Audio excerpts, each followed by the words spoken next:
The house had always been quiet, except for the occasional sounds of Cosmo, our stray cat. For years, he had made the basement his home, resting there every night without fail. He would roam the house during the day, but as the sun set, he would always make his way to the basement. No one ever questioned it. It was simply his routine. My parents didn't like the fur he left on their bed, so they insisted on him staying down there. It wasn't a problem until one night, something changed. Cosmo, who had always obediently gone to the basement without protest, suddenly refused to go downstairs. It wasn't just a one-time occurrence.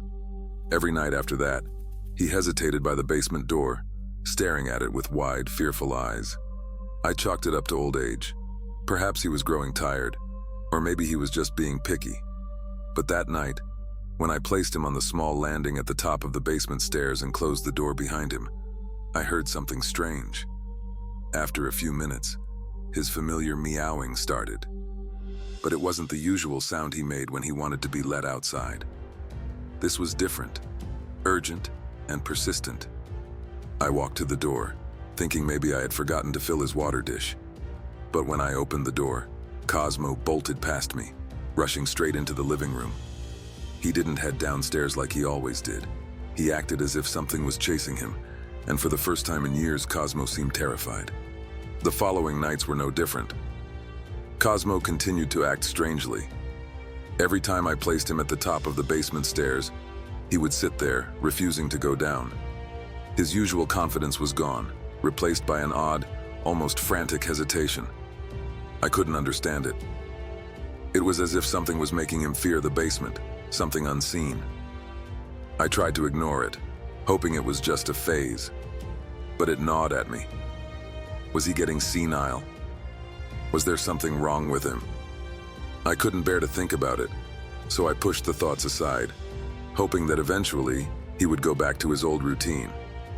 Then, one evening, Cosmo refused to come inside. This was unusual. Normally, he would scratch at the door or meow at the window until someone let him in.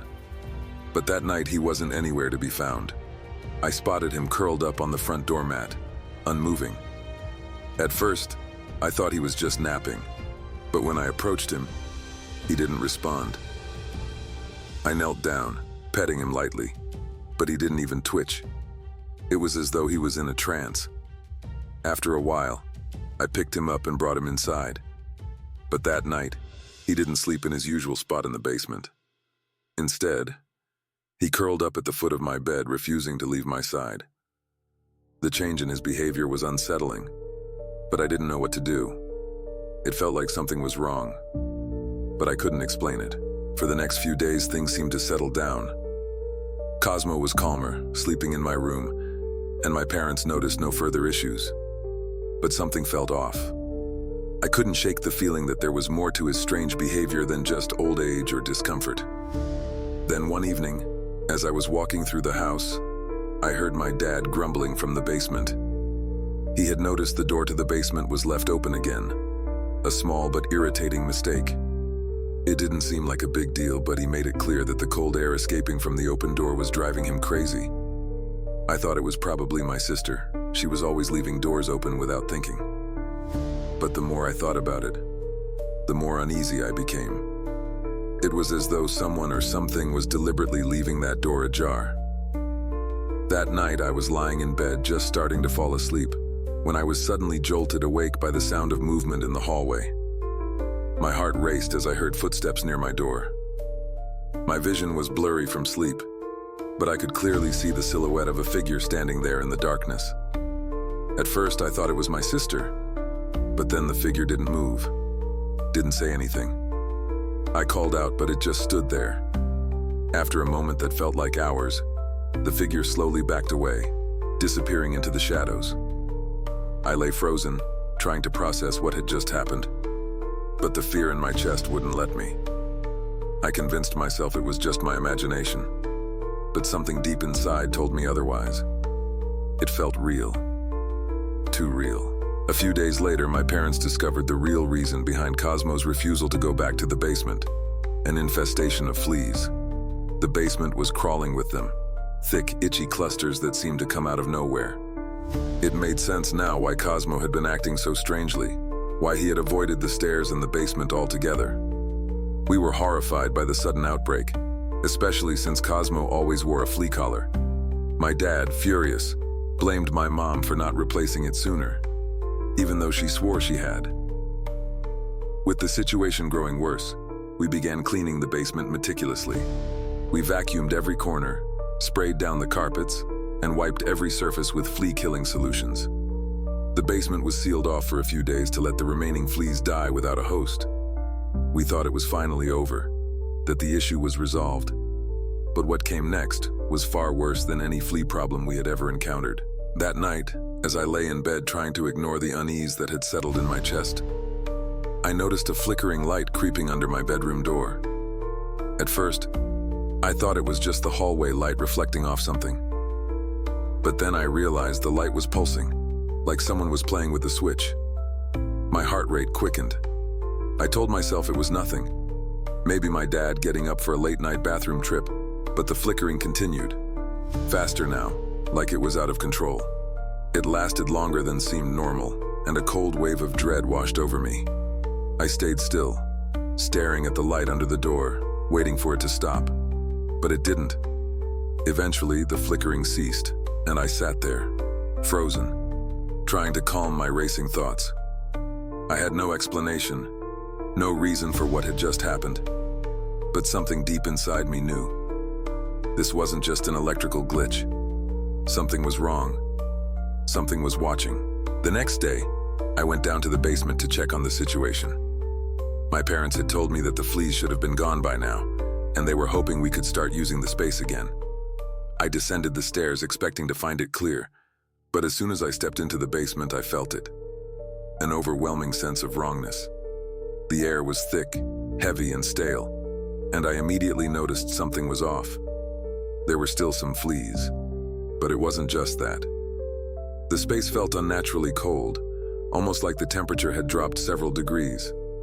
And there, in the far corner of the room, were signs that something, or someone, had been there recently. Old, discarded furniture had been moved, and a strange, dark stain covered part of the floor. My eyes locked on the stain, and my stomach turned. It wasn't just dirt or mildew. I didn't want to look any closer, but I couldn't tear my eyes away. It felt like whatever had been lurking down there was still watching, waiting. Later that evening, I sat in my room trying to shake off the unease that had followed me from the basement. I couldn't get the image of that dark stain out of my head, or the suffocating chill in the air. I tried to focus on something else, anything else. But then I heard it, a soft, muffled scratching noise coming from beneath the floorboards. At first I thought it was just the house settling, but the sound grew louder, more frantic, as if something was desperately trying to get out. I froze, my breath catching in my throat. The scratching turned into a faint thud, followed by a whisper, like someone, or something, was moving just under the floor, close to the walls. I stood up and walked toward the door, but the moment I touched the handle, the noise stopped.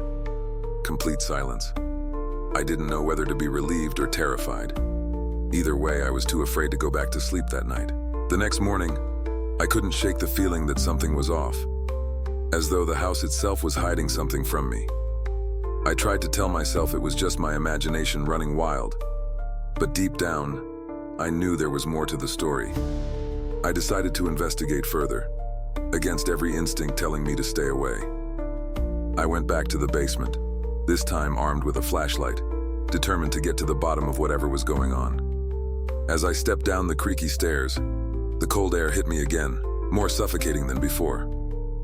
I looked around, but everything seemed still, almost unnervingly so.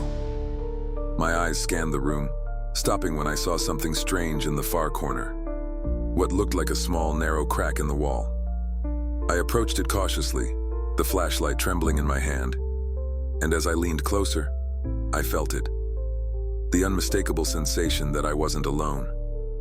Something, or someone, was in there, watching me.